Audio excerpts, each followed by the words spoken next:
kids and families afraid to go to graduations.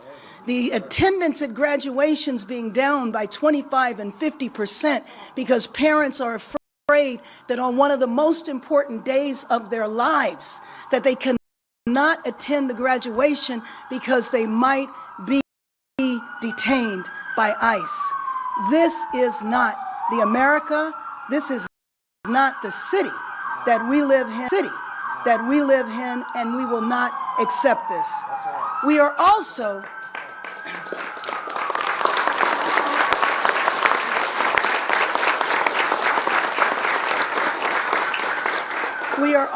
a city of faith, a city of many faiths, many cultures. There's not too many countries on earth that are not represented in Los Angeles.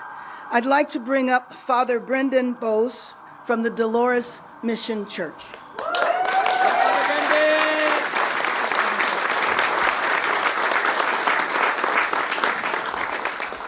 Thank you, Mary Bass. My name is Father Brendan Bussey. It's okay, Polish immigrants do strange things to their last names.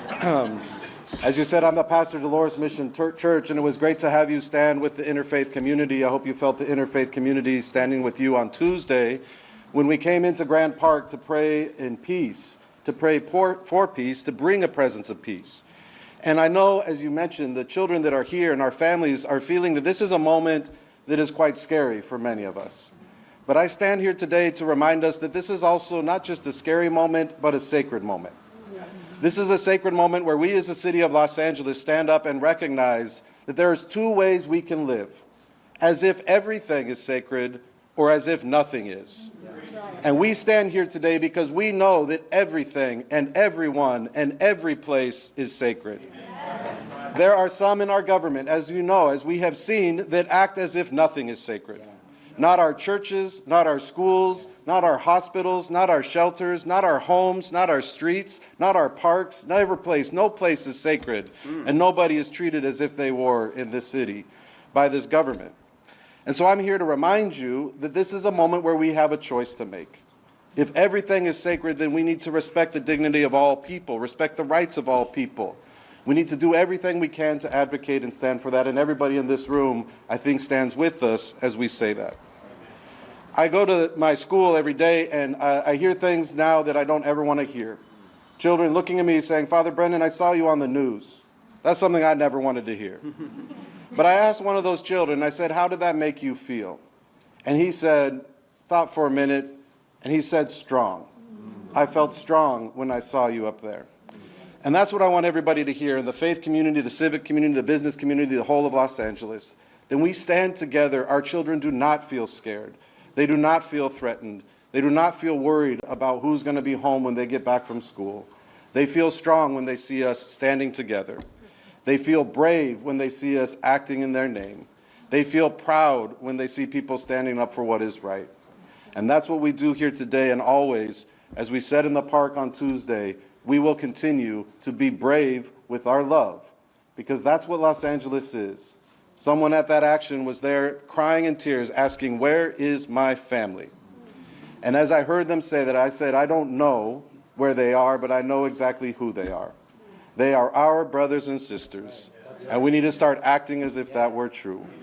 We will be brave with our love. We will be brave with our love. We will be brave with our love.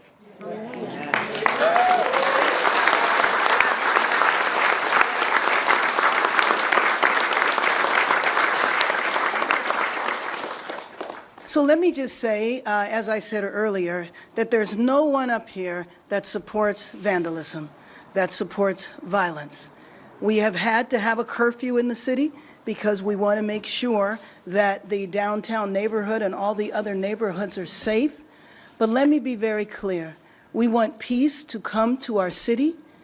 The peace that we need to have happen needs to begin in Washington, and we need to stop the raids.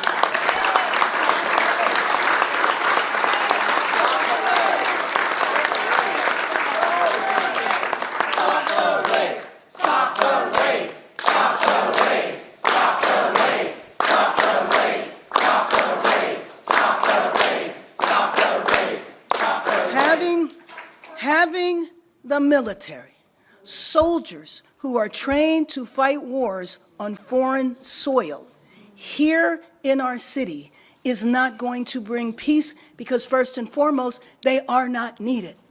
Second of all, federalizing the National Guard will not bring peace to our city.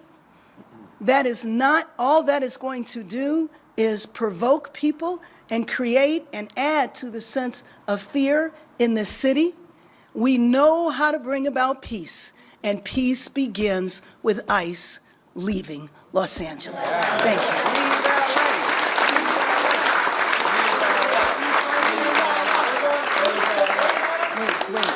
Wait. Okay, we're going to take a few questions. Zach? We're going first to Anna and then to Robert. Mayor Bass, have you been able to get on the phone with President Trump? No, I have made a formal request. I have talked to members that are close to the administration. We will see if my formal request is granted. Is he denying your request? There has just not been a response just yet. We're going to Robert and then Josh. Hi, Mayor. Hi. Let's talk about the curfew. Is it going to continue? How long is it going to continue? Does the zone need to be expanded? Well, I don't think the zone needs to be expanded. Unfortunately, we will continue the curfew, and my hope is after continuing it a few more days that people will get the message that we are serious. The arrest that took place last night was not for looting, was not for violence. It was for unlawful assembly and curfew violation. What I noticed when I was traveling the streets late last night is that the people that were out on the streets were young people waving flags, and they were not violent. That was not the group that has committed the vandalism. We're going to Josh and then Lorraine. Mayor Bass, in her remarks earlier, Kristi, Noem said that you would not respond to calls from the White House. They tried to get Like I said, I do not recognize the secretary anymore. I don't know who she is. Yep. That is a complete lie. and what would you like? I have spoken to Senator Padilla, and I just, expressed my concern about his health, about his safety. And, all I can say is that, I mean, in some instances, there's no words. This is a sitting U.S. senator, not somebody, and frankly, if you're going to come into town and say you have diagnosed what is happening in our city, and you don't even know who the U.S. senator is?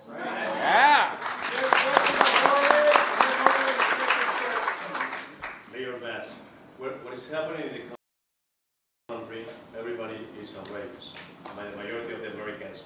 Where do you think the democracy is going to? Racism?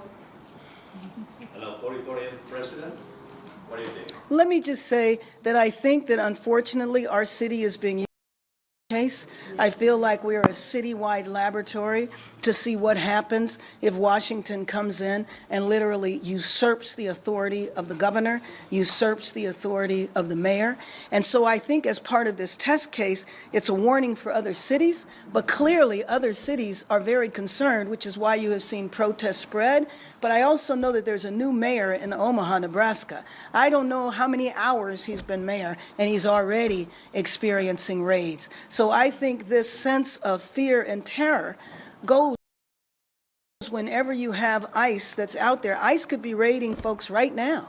I was in a meeting with Angelica and some of the other immigrant rights leaders the other morning, and everybody's cell phones started going off. Why? Because they were being notified of raids that were taking place in front of schools. You might have heard me mention that my grandson's elementary school, there were ICE agents right out in front of that. We believe that it's because they thought it was a graduation that was taking place. And the violent criminals that they detained were 2 street vendors selling food. We're going to Ross. If you can say your name and your outlet. Jason Thompson, ProPublica and PBS Frontline. At 5:52 a.m. this morning, the National Guard was used to effect what seemed to be a low-level criminal arrest. Were you aware of that? No. No, but thank you for raising that, because I think what that could indicate is an expansion of their mission.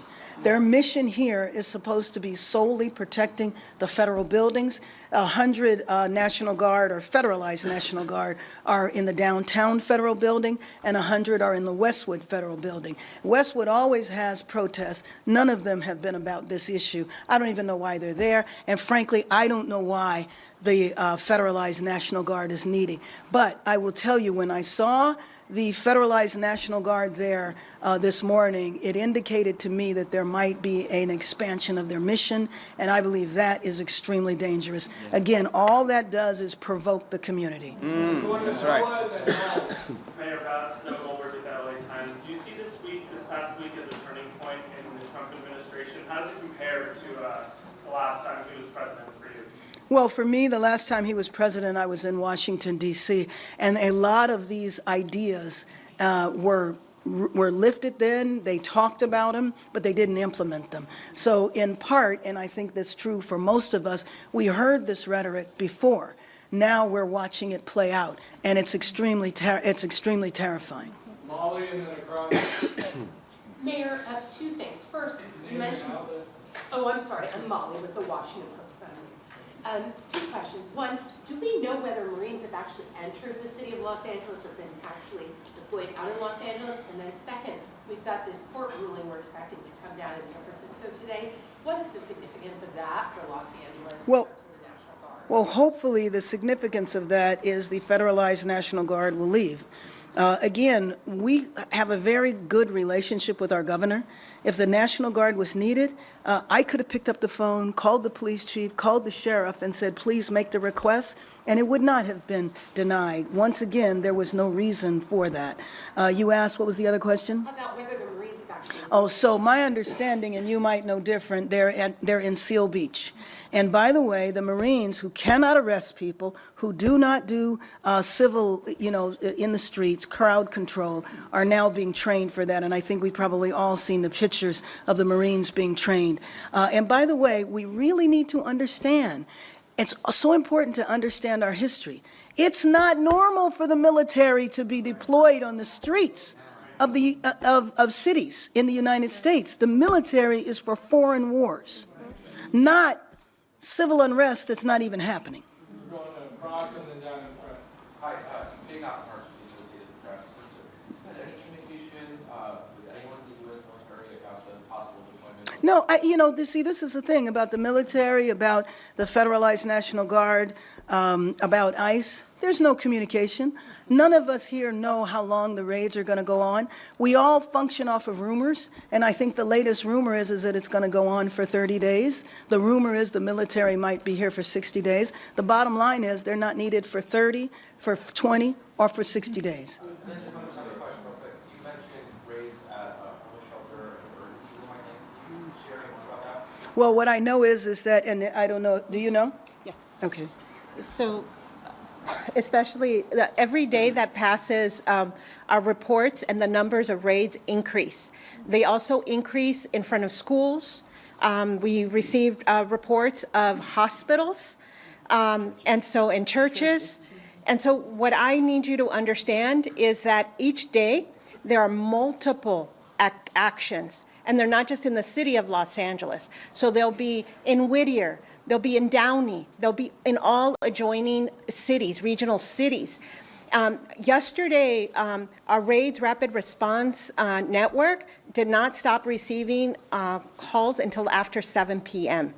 And so there's two kinds of reports. It's the community is also very scared. So even if they are not at an enforcement site, what's happening is they're witnessing everything. Right. So a lot of our volunteers. Mayor, can I say something in Spanish? Because I think it's really important for... nomás un mensaje a nuestra comunidad inmigrante, a toda nuestra comunidad aquí en Los Ángeles. Lo único que sí les quiero decir es que toda esta gente que está aquí, todos son líderes cívicos de Los Ángeles, con nuestra alcaldesa, todos diciéndoles a ustedes que no están solos, que vamos a luchar con ustedes por sus familias, porque son las familias de Los Ángeles, y que estamos dispuestos a seguir luchando con todo, con todas nuestras capacidades, para que la inmigración, para que estas redadas paren. Muchas gracias. Bravo.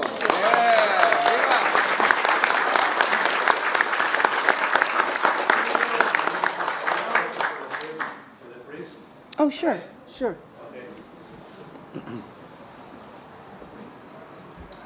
Father, many parishioners from all the Catholic churches are asking their pastors if they can go to Mass on Sunday, and there are some groups, Catholic groups, in different dioceses of Orange, for example, they already cancel their community events. What is the measure for the Catholics to take action or to stay in silence? Yeah, thank you. It's a good question because there is a lot of fear. A lot of people aren't showing up for work. They're not showing up for school. They're not showing up at church.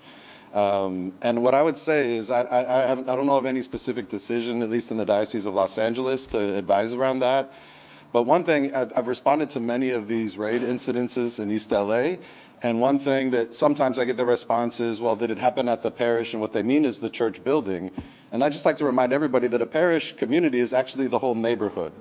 And so I would call on religious leaders and parish communities to surround their churches and to surround their communities with the same kind of support. So when we, in any place, you can ask for extra presence that might help people feel safe, or you might make a decision to cancel the events that you have if it seems like people aren't safe or there's an active threat to them. So that's what I would say. I think it's a call on all of us to make sure that those places are safe, whether we are members of that congregation or not, that the congregation is really mixed in like all of our brothers and sisters within the whole community. And my question is because they already went Right. to churches In the city of Downey. Right. They That's right. arrested an old man Right. who was seated on the parking lot. That's right. If they already touch one single church, Right. even if it's not Catholic, nobody's safe. That's right, yeah. I mean, what our community has said again and again is that they just feel hunted and they feel kidnapped. They feel sequestered, right? And they're hunting people, and that might end up in a church parking lot. They might end up in another parking lot. But we also know that organizations are receiving specific letters that seem to threaten them. At our church, we haven't received one of those letters yet, but you never know what's going to happen. I think that's what we need to be prepared for. Yeah. We're going to go down in front and then end with Dave Dana. Let me just say before we do that, a couple of the other impacts. Thank you for mentioning the church, because that was a grandfather that was dropping off his granddaughter. But some of the other impacts, when people are detained, and Angelica, you will correct me if I'm wrong, you've been doing this for years and years. In the past, people have had access to legal counsel. People have had access to families. So when the priest says that people feel kidnapped, you do feel kidnapped if you don't know where your relative is. If you showed up to work because a raid was happening and you watched your mother, your father, your sister, or your brother being carted off and you don't know where they went, that creates a sense of panic. So one of the consequences of this is people being afraid to leave their homes, and then they don't want to go to the grocery store to get food. So we were talking this morning about, in solidarity, finding out who those people are and delivering food to them. That is a shame that we are even having this conversation. Go ahead, Zach. Down in front. Dolores Quintana, the Santa Monica Mirror. There's been a lot of talk about protests and violence and all that, but there is an issue with the LAPD who has been firing on peaceful protesters at point-blank range, and they've also been deliberately firing bullets, rubber bullets, or other types of so-called less lethal munitions at reporters. The Australian reporters who killed like on camera. I know people who have concussions and wounds in their heads. And a New York Post reporter was shot in the head. I think that something is not right here.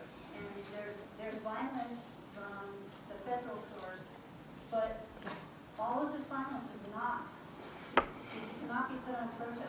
Protesters Right. are out there to protect immigrants. Well, I'm sorry, and I might feel differently than other people here. I would draw a distinction between the people who are vandalizing buildings and who are, breaking in and looting. But let me just say that I have heard a number of accusations about the LAPD, and you can be sure that we will do an evaluation of all of it.